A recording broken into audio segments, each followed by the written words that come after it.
Hi everyone, welcome to this continued video series on essential statistics primer module. And in this particular video, we will talk about dispersion. In the previous few videos, we spoke about central measures, population and samples, data types and features, and a little bit of overview on why statistics and maths for AI. In this video, we'll focus on dispersion. So dispersion of data in the context of data science and machine learning actually refers to essentially the spread and variability of values within the data set. And it's a crucial concept that provides insights into the distribution of data or data points in a data column, allowing us to understand the degree to which the data values vary or deviate from the central core of data or centrality or central tendencies. Understanding dispersion is essential for assessing data qualities, as high dispersion can indicate or may indicate too much of diversity and potentially a noisy data set. So let's get started. So let's look at some of the definitions of dispersion. So it refers to the extent to which the data values are spread out or vary from each other. So that means if you have a column and you have values, how those values vary from each other in that data column. And this provides essential information about the variability and diversity of the data in the data series or column. In other words, this also provides insights into the distribution of data in the column. So the dispersion, popular methods that we have, some of the popular method, one is the range, which is about finding the difference between the minimum and maximum in the column. So, and this could be sensitive to outliers. Variance is another measure where we are finding out the average squared spread or deviation of each of the data point from the mean. And this gives an idea how individual data points are deviating from the mean, and it provides more comprehensive understanding of the data. At the same time, it could be very hard to interpret because we are squaring and then adding all those deviations and then dividing by the number of samples. So it could be a little difficult also to interpret. But relatively, given a particular data set and you are experimenting with the same data set with changing values and with some domain knowledge, it should be easy to interpret variance or easier to interpret variance. Another measure is standard deviation, similar to variance, but a square root version of the variance. And this is also giving you the measure of spread of a typical value in a data column compared to the mean. One more method commonly used is called IQR, which is a range between the 25th percentile and 75th percentile of the data. So what it means is, let's say you have a data column and there are some values here. So we look at the top 75th and bottom 25th percentile, and the core of the data is 50%. So middle 50% of the data we are interested in. Why middle 50%? Generally, in a data series, the middle 50% reflects the characteristics of the data. So let's move on to each one of them. Range, how do we calculate? Simply difference between the maximum and minimum.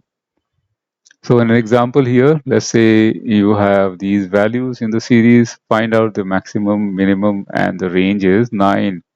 This can be a good indicator or or intuition as to if the data quality is up to the expectation or not. Here the interpretation is the range of 9 degrees indicates the variability in the data column, which is about temperatures. Now the application of such measure is if the range is consistently high, it may suggest too much of data quality or aberrations in terms of fluctuation in the data. And that could affect in the poor or bias analysis. Limitations and consideration is sensitive to outlier since you are taking an extreme value, minimum and maximum. And if you have outliers, extreme values, this could impact the range. So range is a basic measure of spread. It does not capture the distribution of values as such.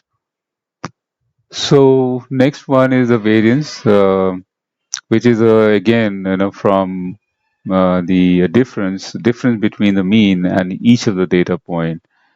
And then there are certain mechanics which I'm going to show you in the next few slides. It measures the individual data points, how they are deviating from the mean. So let's see. So the variance is calculated by taking the average of the square differences between the data point and the mean of the data series. And high variance will indicate data points are really spread out too much from the mean. So that could be one indication of a data quality. On the other hand, the low variance could also mean the data points are really clustered to each other. And that is also not good. So these two ends of the variances are not good. Too much of diversity causes a problem, noisy data. Too less of a diversity also is a problem. That means you are not able to differentiate the data in terms of their characteristics, and hence the analytics or machine learning models will suffer. So it's pretty subjective what is high variance and what is low variance. For some project, high variance could be 10 and that same value could be perfectly acceptable in another project. Let's look at some example. How do you compute? Let's say the data series consists of these values. First, you find the mean. After finding the mean, find out the deviation of each of the point from the mean. The mean is 88.4, and then you square them, and after squaring, take the average of the deviations. This average of the deviation is called the variance here.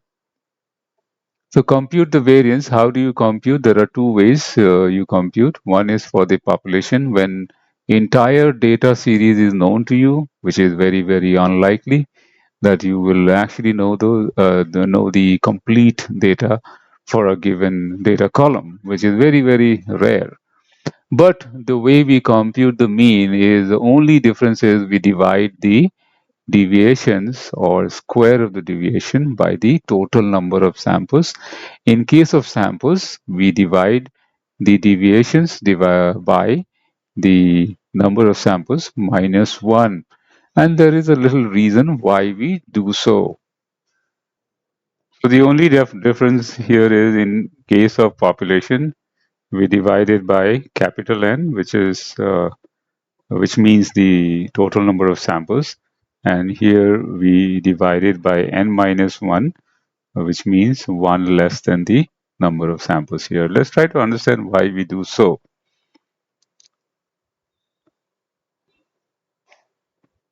This is also called Bessel's correction. And some of the reasoning is when the denominator is n minus 1 for a sample, instead of total number of samples for in case of population, due to the Bessel's correction, which corrects the bias in the estimation of the population variance from a sample. So let's see how this bias, crops up and how we correct it.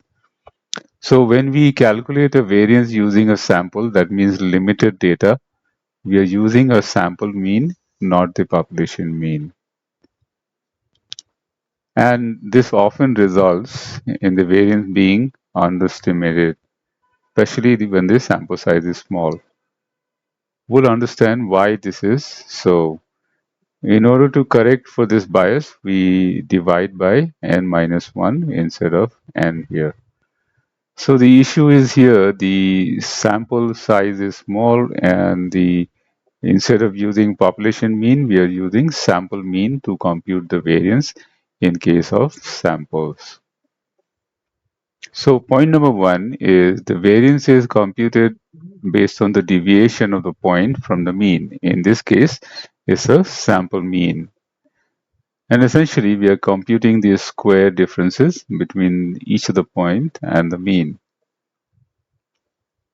So point number two is sample mean is closer to its constituent in a sample. Let's say when we draw a sample, the sample mean is observed to be more close to the data points than in case of population mean. So the result of this is when we draw a sample from a population and then we compute the mean, the effect of this phenomena is going to be the sample mean is closer to the data points in that particular sample compared to the population mean, because the population is bigger and points are generally observed to be spread out. So therefore, on an average, the differences or the deviations of the points from the mean, in this case, the sample data points and the sample mean, tends to be smaller than the differences between the sample data and population mean. So that means if you use sample mean and the deviations, you add them up, that will be smaller if you chose to use a population mean. So point number three is smaller deviations will give you smaller variance also. Because the variance involves squaring these differences, and when we use the sample mean, these square differences tend to be smaller, especially when the values are less than 1 or point or fractions and all that. So that becomes even smaller here. So the purpose is here to correct this bias. The bias is because of the population mean, you're not able to use that in case of samples, and the sample mean is closer to the data point, not a true reflection of the variance in the data. So in order to correct that, we divide it by n minus 1 as a denominator. In this particular example, some demo using Python, uh, which I'm going to show you here. The result is, let's say the population variance is 9946, and the sample that we draw from this population, the sample of 25 values from the same population here. And this is a purely random number, so not really reflective of real world data. So when we use sample variance using divided by the number of samples in the denominator, we get the sample variance of 7118, and that tends to be a little conservative. Now, when we use n minus 1 in the denominator, which is basically Bessel's correction, the variance goes up, and now that is reflective of the population variance slightly better. So in this experiment, if you notice here, the true population variance is the red line, and the sample variance. So what I have done here is we have first created a random number of 100,000 samples, and then I repeatedly draw random 25 samples from the same population and compute the variance. So this is the variance that you see, 500 samples, uh, each sample of the size 25. So if you notice here, what is happening is the blue dot is the so the blue dot is the sample variance with the denominator of n, and this is the sample variance of n minus 1, black dot. So if you notice here, the black dots are slightly more than the uh, you know the cyan or the blue one. So since it is more, it's going to add to the variance, and that is closer to the population mean. And that's the purpose of dividing the in case of sample, we divide by n minus 1. I hope this explanation is simple enough. So as the sample size increases, then you tend to divide it by the denominator in the denominator by n here, and the difference between the n and n minus 1 slowly becomes negligible. And the sample variance with or without basis correction will tend to be closer to the population mean when the number of samples really go up. Okay. So that's the reason we divide the, in case of sample, when we compute the mean, that is divided by n minus 1. Okay, so let's answer this question. Is there any accepted norm on high and a low variance? There is no such norm on what is high variance and how low variance. But generally, the variance of a variable is significantly larger than 1. It is often considered as high variance, not necessarily the case. High variance is suggestive that the data points are more spread out and can also be indicative of too much variability. On the other hand, the low variance, if it is closer to 0, that means there is no diversity in the data column, data series, and such data is not so useful in machine learning or analytics. So is there a way we can recommend something? Yeah, usually we set some threshold given the context and specific domain and the problem. Because sometimes the variance of 0.1 is considered high in some domain and the variance of 10 might be considered low in some other domain.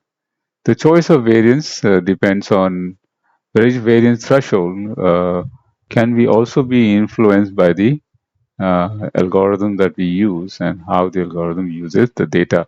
For example, the k-means clustering might require feature scaling because that's based on the distances. So anything to do with distance, we will normalize the data. So we need to analyze the context of the problem, and then we can suggest the threshold. So what are the use cases of variance in the data science and machine learning? One is feature selection and importance. That means the column of data, let's say if a particular column has a very low variance here, we might choose to remove that column here, okay? A very low variance here. If on the other hand, if it is too high, in case of a particular column, we might. So this helps. So the feature selection is nothing but finding out the importance of a column. Quality of data overall can also be measured by looking at the high or low variance, indicative of diversity, lack of it, or too much of it. Model evaluation. So when we look at the models and let's say machine learning model, the outcome of the model is nothing but the predictions. If the predictions are changing way too often, that's indicative of instability of the model. So the variances are also used to evaluate the machine learning models as well. Now, related to variance, we have a topic of standard deviation, which is essentially the same, just the square root of that.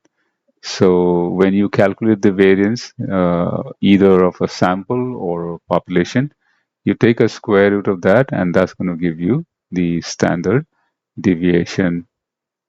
So which one we should use? The variance is a square unit, and that makes it a little hard sometimes to make an interpretation or a meaning. Standard deviation is the square root of the variance. It's in the same unit as the column. So this is more like interpretable. Standard deviation provides a measure of typical deviation of a data point from the mean. So this is also intuitive in a way. So you can say how far a point is from the mean. So for example, let's say, we take the data points here, and there's a mean here. So this particular point, how far it is away from the mean in terms of standard deviation. Let's say 1 standard deviation or 2 standard deviation, and that is very useful uh, in case of data quality assessment. It's very similar to mean of data, so it's analogous, you can say.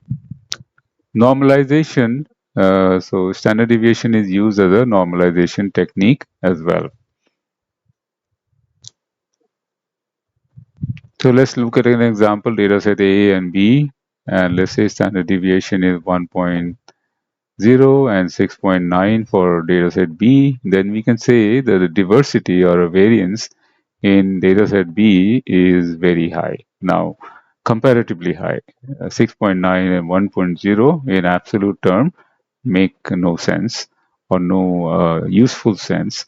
But when you compare, then this is high diversity column. Now, how much it is high or is it acceptable or not, that again is a data science problem or data understanding problem. Next, we talk about the IQR as a method to measure the dispersion, and it's called interquartile range. So let's look at the definition first. IQR is a measure of dispersion or a deviation or a range in the within the data, essentially the middle 50% of the data. And it's a difference between third quartile and first quartile. So what are these quartiles? Let me give you an example here. Let's say this is my data series and there are values. So we'll divide it. First we sort the data and then we divide into quartiles. So this is your bottom quartile. So this Q1. This is the middle part of the data, Q2, and that's 75th, Q3, and this is remaining 25% of the data. So the middle part of the data is this one here. So we say that Q3 minus Q1 is IQR. And that difference between the third quartile and the first quartile is a significant measure. Why we look at only the middle part of the data? Generally, it is seen that the middle part of the data is quite representative of the column.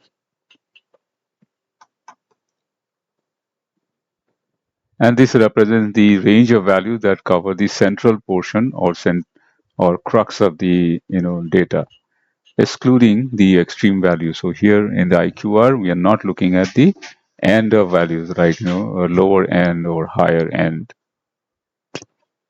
We'll do some calculations of IQR to make it clear as to how it is computed.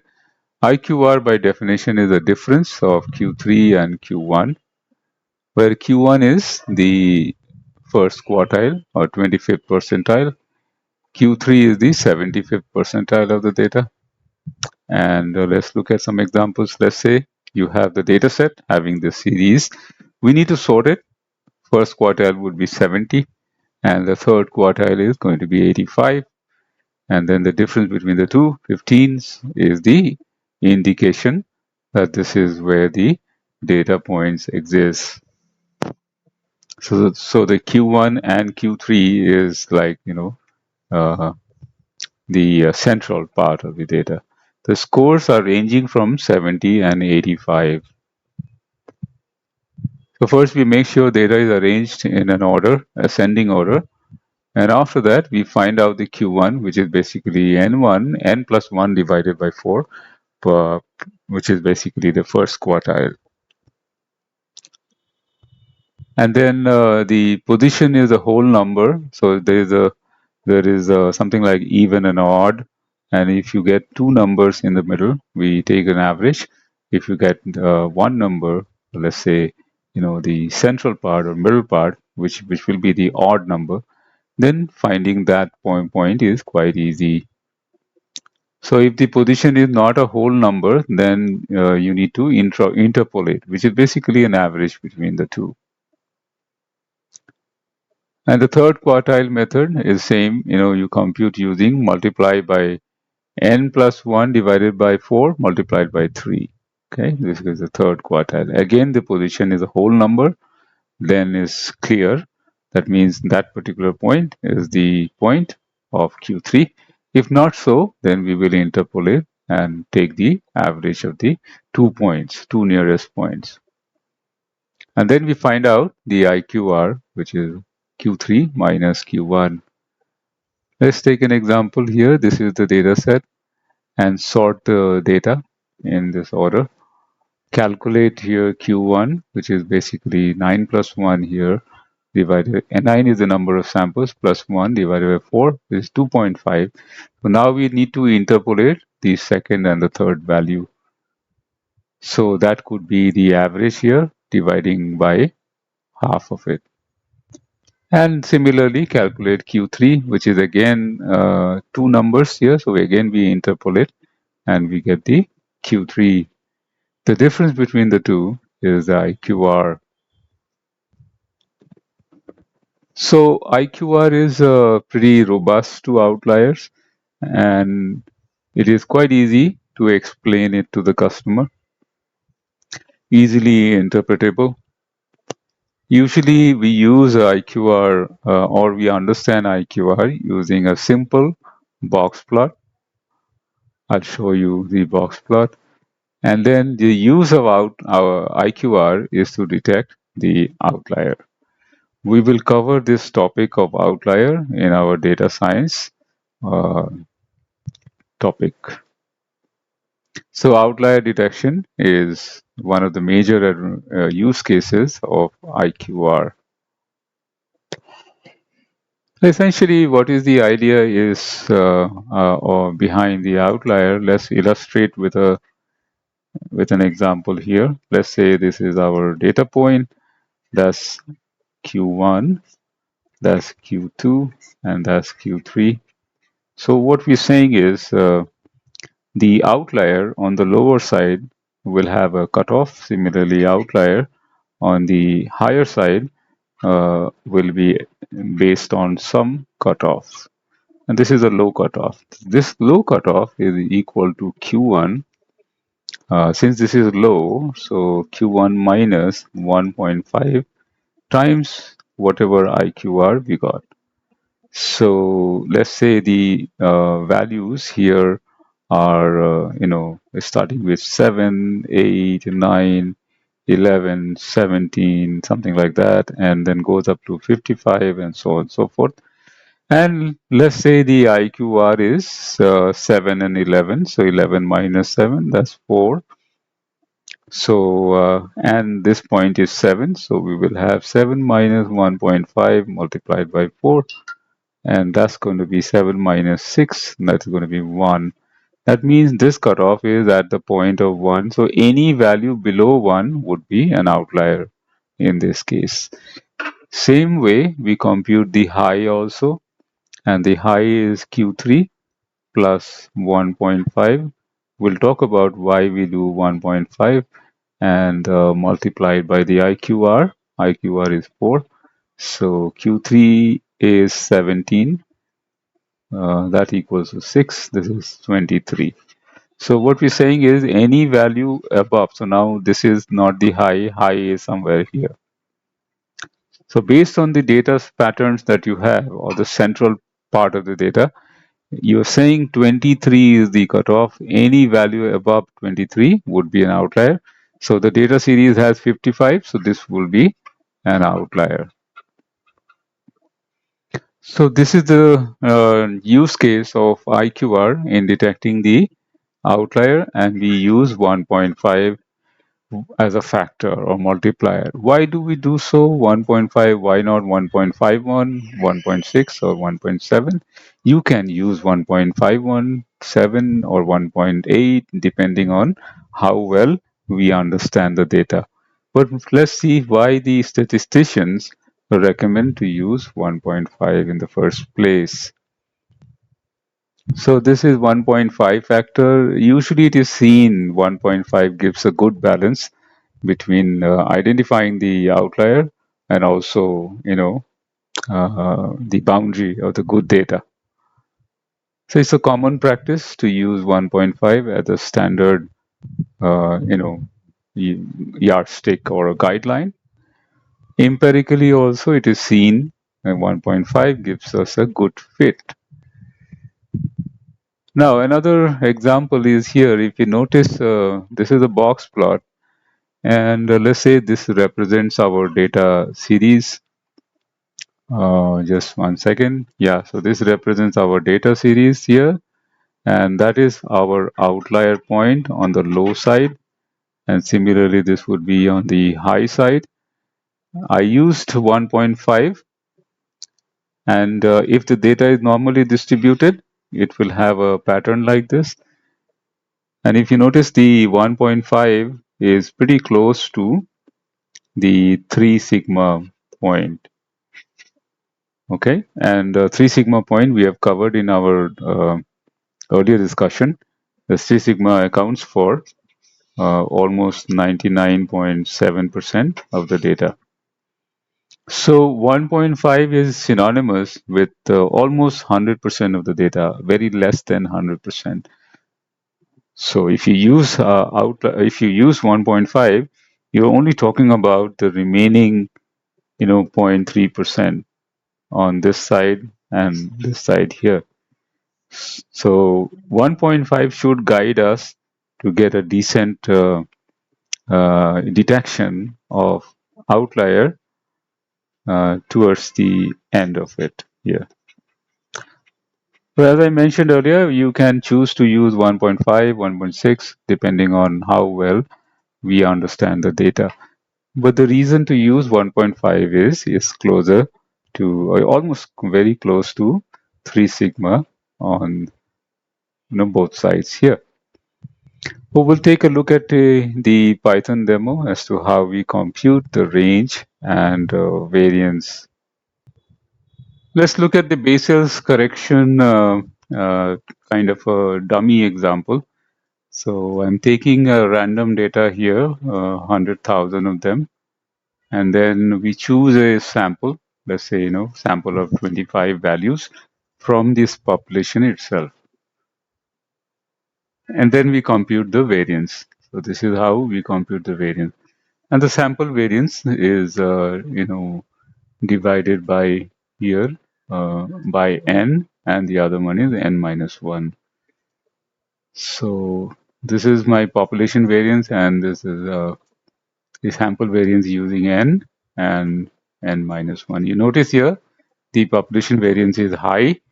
The sample variance using n is smaller than the other one. And if you use Bessel's correction, then the sample mean is very close to the population one. So you can repeat this exercise a few times, let's say 500 times. And if you plot those variances, both sample variances using n and sample variances using n minus 1, you will see that sample variances with n minus 1 kind of spreads out more, and you get a better representation of the variance or the mean or the variance of the data. I hope this was clear. Next, let's look at some basic examples on dispersion. Quite easy. Range is maximum, minimum. Variance you can compute using NumPy, or you can use manual method to do it. Or standard deviation, you also use NumPy and take the square root of the data variance. Or you can use pandas to compute the standard deviation. Mean absolute deviation and some other measures can also be computed Interquartile range is simply the difference between 25 and 75th percentile. So use the NumPy percentile on this data column, get the 25th percentile data and 75th percentile data, subtract them, and that's going to give you the IQR. Or you can use a manual method as well, but I recommend to use NumPy and use the percentile to get 25th percentile and 75th percentile specifically, and subtract them. It gives you IQR. So that's pretty much the simple walkthrough of the dispersion methods and how we can use NumPy and pandas, or you can use manual methods to compute those dispersion measures. Next, we will talk about data distribution, especially the normal distribution and uniform distribution. We will again get to the concepts and the application of those distributions in data science and machine learning. See you in the next video.